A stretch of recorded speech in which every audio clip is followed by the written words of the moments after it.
আসসালামু আলাইকুম। কি অবস্থা সবার? কেমন আছো?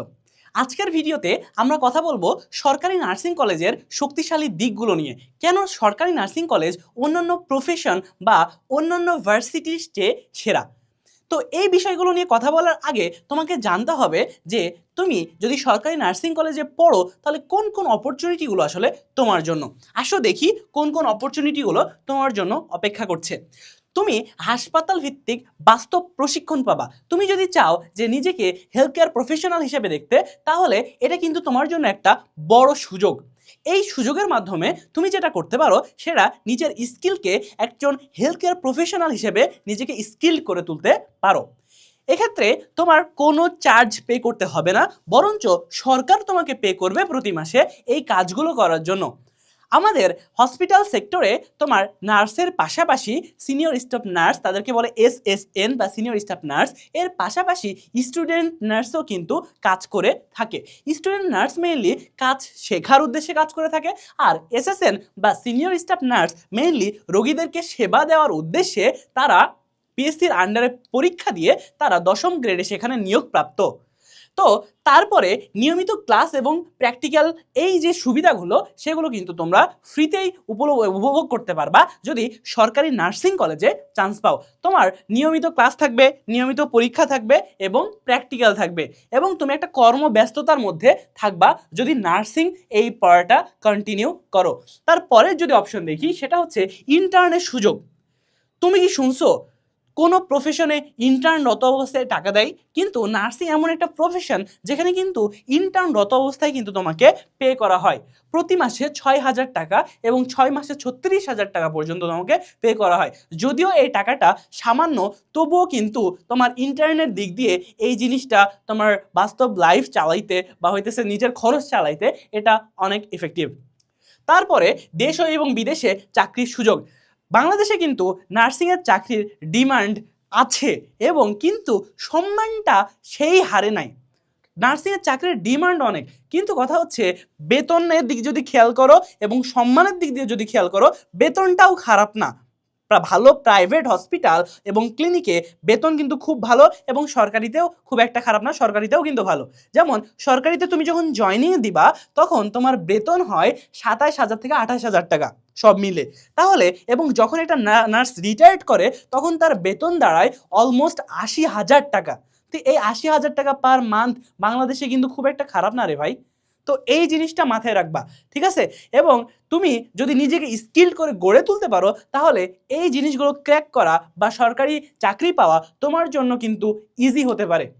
তারপরে আমরা যে জিনিসটা দেখব সেটা হচ্ছে, আরেকটা জিনিস তো বলতে ভুলেই গেছি, সেটা হচ্ছে বিদেশের সুযোগ। বিদেশে নার্সের প্রচুর চাহিদা।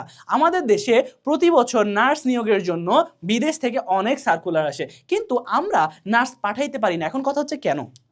কারণ আমাদের নার্সদের যে যোগ্যতাগুলো ফিল আপ করা দরকার সেগুলো আমরা ফিল আপ করতে পারি না। এগুলো আমাদের ব্যর্থতা।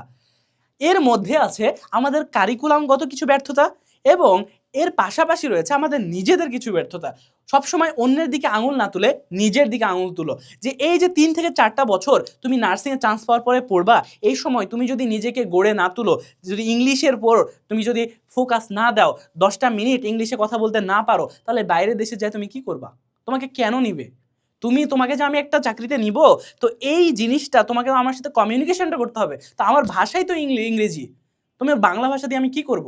সেই জন্য তুমি যদি বাইরে যাইতে চাও, তোমার ফার্স্ট অফ অল যে জিনিসটা জানা লাগবে কোন দেশে যাচ্ছ এবং সেই দেশের ভাষা জানা আছে কিনা।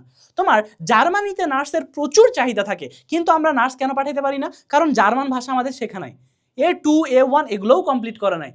তাহলে এই জিনিসগুলো যদি কমপ্লিট করা থাকে, A1 A2 এটা হচ্ছে ভাষার লেভেল, জার্মান ভাষার বিভিন্ন লেভেল আছে, এগুলো যদি কমপ্লিট করা থাকে তাহলে কিন্তু তুমি অনেক সহজে জার্মানিতে অ্যাপ্লাই করতে পারো এবং সে দেশের নার্স হিসেবে তুমি কাজ করার সুযোগ লাভ করতে পারো, এবং তোমার বেতন 3.5 লাখ থেকে 5 লাখ পর্যন্ত হয়ে থাকে একজন নার্সের বেতন। চিন্তা করছো?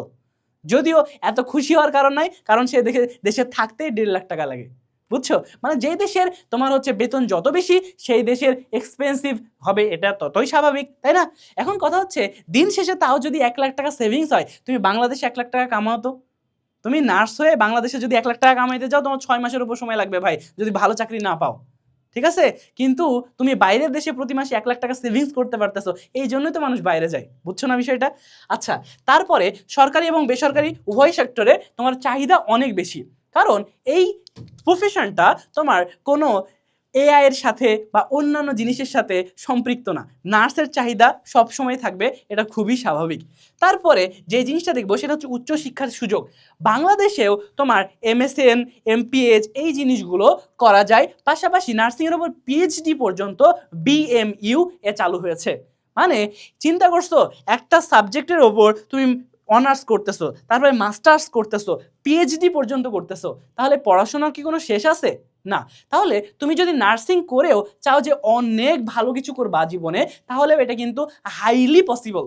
সো যারা নার্সিংয়ের প্রিপারেশন নিতে চাচ্ছ, তারা আরও জোরালোভাবে নার্সিংয়ের প্রিপারেশনটা নাও এবং খুব সুন্দরভাবে গোছানো উপায় নাও। তোমরা যারা জানতে চাচ্ছ কিভাবে এই প্রিপারেশনটা সুন্দরভাবে গোছানো উপায় নিব, তারা আমাদের এই প্লেলিস্টে থাকা 40টা ভিডিও খুব সুন্দরভাবে দেখে শেষ করতে পারো। আশা করি তোমাদের জন্য এইটা একেবারে 100তে 100 হবে ইনশাআল্লাহ। আচ্ছা, তো আজকে এই পর্যন্তই, দেখা হবে নেক্সট কোনো ভিডিওতে। আসসালামু আলাইকুম ওয়া রাহমাতুল্লাহ, টাটা।